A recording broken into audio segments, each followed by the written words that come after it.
Hello and welcome to a Coolsmartphone video showcasing the software on the OnePlus 2. So let's get into it. So let's get into this. Here we have the OnePlus 2 and you can see here this is our standard lock screen. Now you can use a fingerprint to unlock this. I have disabled that due to some issues with the fingerprint reader on the early software builds.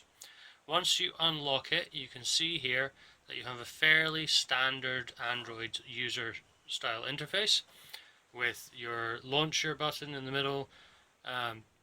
Your soft keys are at the bottom. I'm using the capacitive keys. You do have an option of having on-screen soft keys if you would prefer.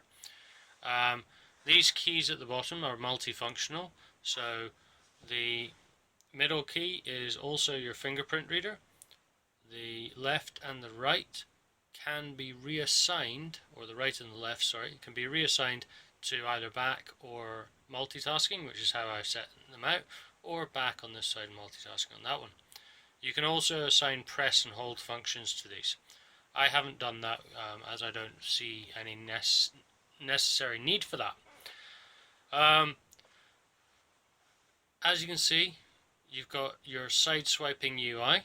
Very normal, very standard sort of interface, very like Google Now. However, there is a big difference with this. When I keep on swiping across to the left, I do not get the commonly used Google Now cards view. To get that, I have to long press the home button. Now that is a feature of the Oxygen OS. Now there is a feature with Oxygen OS that will allow you to have something called stacks, I believe. I could be wrong about that, and I apologize if I am. But this would allow an extra screen. Now the screen will, essentially it will add your commonly used apps and things like that in there. I will be honest with you, I turned this off as I didn't really see any benefit to it. And I can't find the settings now to show you, but we will just go back in. This is a quick launch menu here, very useful, all the usual bits and pieces as you would expect, and then you've also got your settings menu. There's a couple of little tweaks in the settings menu. So you've got a SIM cards option for one, because it's dual SIM. You've got buttons and gestures options. Now these are to assign the buttons and the long press functions. Gestures will allow you to perform various different gestures. I do have double tap to wake on, as I do find that quite useful. Home allows you to assign either launcher or Google Now. And the Google Now launcher does actually allow you to have a similar experience to that of the Android Marshmallow experience for anyone wanting to play around with that. And the rest of the things are fairly standard. You've got customization, you've got fingerprint in there. Customization does allow you to change some of the themes, so you can change between light mode and dark mode. I personally prefer the dark mode, so I'll pop that back. You can also change the font color as well and your LED notifications. A really cool feature, one that I really like on here, is if I drag down from anywhere in that's empty space, I get my notification drawer.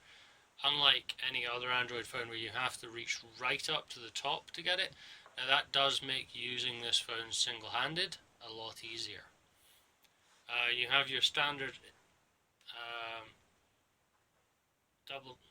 long press, to bring up your widget functionality, and you can also do a rearrange on here.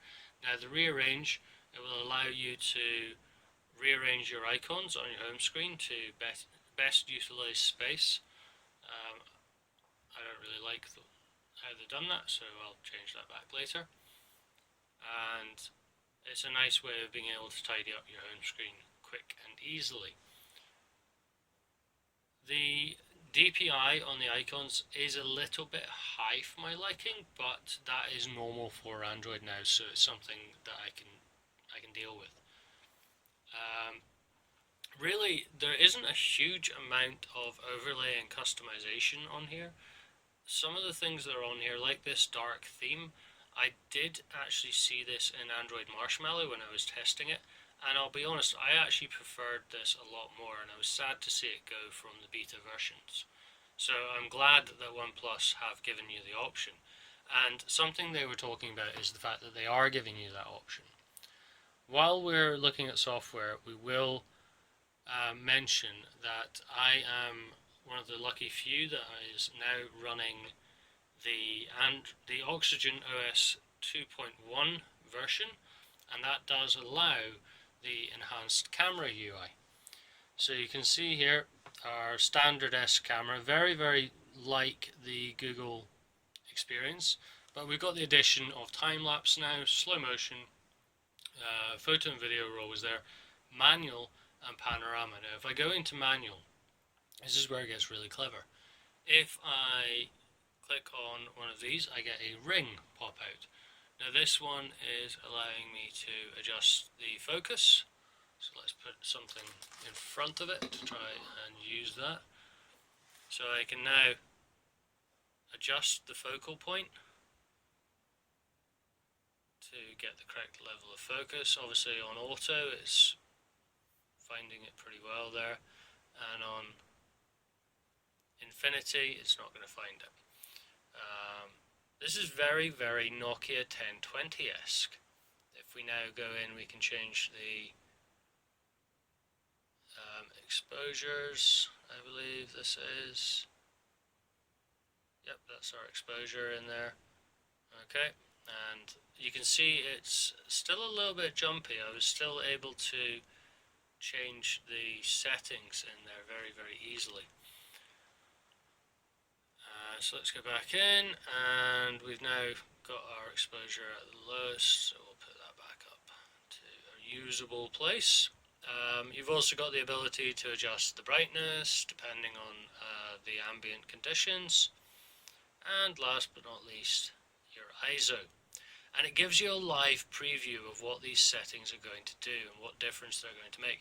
Now I really liked that on the 1020, and I really like it on here. It allows me to play, it allows me to experiment, and it allows me to get a further understanding of what these functions do. So that is a little update that has come recently. Now, as you saw there, if you swipe in from the side, you do get your gallery view, and the photos that this phone takes are pretty good. However, I will talk more about that in the review. So that's it. There you have it. A very brief overview of the software on the OnePlus 2. The overruling thing here is if you like Android in its purest form, like you get on a Nexus device, this is not that far removed. And the things that it does add, I believe, are enhancements. They are not things that are negative. You do have a couple of pre-installed apps, such as there is a files on here, which is useful. I still prefer File Commander, and I'll be honest, I haven't really found any other ones. I'm sure they are there, but I can't remember them off the top of my head. So there you go. The software on the OnePlus 2, very good, very nice software, very Nexus like software. If you like this video, please do let us know. If you don't like it, also let us know. If you want to subscribe to get more content like this from Coolsmartphone.com, then please hit the subscribe link over there or down there, wherever it is they put it these days, and we'd really appreciate it. Thanks very much, and that's it. Cheers. Bye.